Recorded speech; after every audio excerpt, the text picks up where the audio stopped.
राघव जी, आप हमारा हाथ थाम के घर से बाहर तो आ गए, लेकिन अब हम क्या करेंगे? इंतजार करेंगे जब तक घर वाले मान नहीं जाते, यही रहेंगे। आप क्यों आए हमारे साथ? तुम्हारे लिए मिश्री, तुम मेरी जिम्मेदारी हो।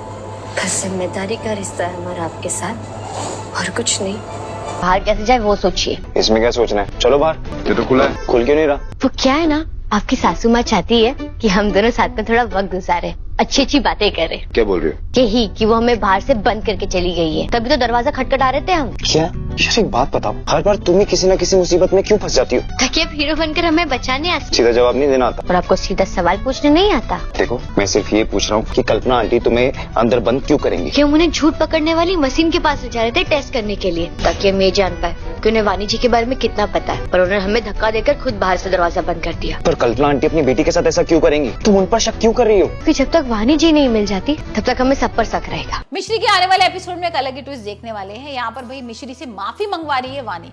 अब होता ही है कि वानी और मिश्री के बीच में डांस कंपटीशन होता है। यहाँ डांस कंपटीशन में सब लोग बहुत अच्छा डांस करते हैं। यहाँ पर दादी ने बोल ही दिया था कि भाई इस घर की बहू को ही जीतना चाहिए, और सब लोगों का इशारा वानी की तरफ था। लेकिन यहाँ पर कुछ उल्टा ही हो जाता है। वानी के पैरों में अचानक से कांच आ जाता है और खून खून निकलने लगता है और वो बेहोश हो जाती है। अब यहाँ पर वानी कोशिश करती है राघव के पास जाने की। अब यहाँ पर मिश्री को कर देती है झूठा साबित। है बोलती है कि मिश्री ने ये सारी चीजें की थी क्योंकि मुझे मारना चाहती थी। भाई वो मिश्री से पूछ भी लेती है कि भाई ये बताओ तुम मुझे क्यों मारना चाहती हो, और तुम मैंने ऐसा तुम्हारे संग क्या कर दिया है, और तुम ये बता दो मुझे कि तुम्हारा पति कहाँ है, तुम्हें यहाँ पर छोड़ के कैसे चला गया। और इस बीच में दादी भी पूछ रही है कि ये बताओ तुम्हारा पति किधर है और तुम्हें ऐसे कैसे छोड़ के चला गया, उसको बोलो ना तुम्हें लेके जाए। वही हम देखेंगे कि राघव भी ना मिश्री का साथ दे रहा है। अब होता ये है कि यहाँ लड़ाई झगड़ा होता है। यहाँ पर वानी बोलती है कि इसने ना मुझे जानबूझ के कॉम्पिटिशन में हराया और मैं इससे अब बदला लूंगी। और वही हम देखेंगे कि वानी किस तरीके से बदला लेगी। अब यहाँ पर वानी को मौका मिल जाता है और बोलती है कि देखो इसने मेरे पैरों में खून निकाल दिया और यहाँ घर से बाहर निकालो इसको, इसने यहाँ पर क्यों रुकी है।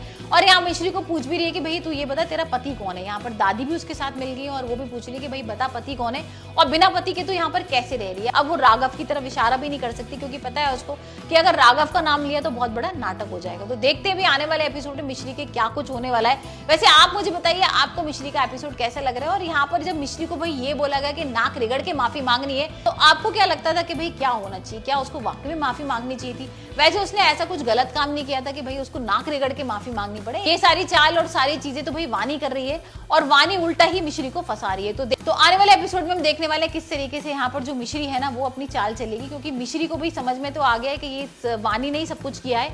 वानी तो यहाँ पर राजीव का भला चाहती ही नहीं है, तो ये सब चीजें उसने सुन ली है। तो यहाँ पर हम देखेंगे कि राघव किसका साथ देने वाला, मिश्री का देगा या वानी का, क्योंकि यहाँ पर डांस कॉम्पिटिशन में तो वानी हार गई है, मिश्री जीत गई है। और यहाँ पर ना नाक रिगड़ के उससे माफी मंगवाना चाह रहे हैं। तो भाई वो माफी के लिए तो मना कर देती है और बोल भी देती है कि मैंने ऐसी कोई गलती नहीं की है जो मैं माफी मांगू।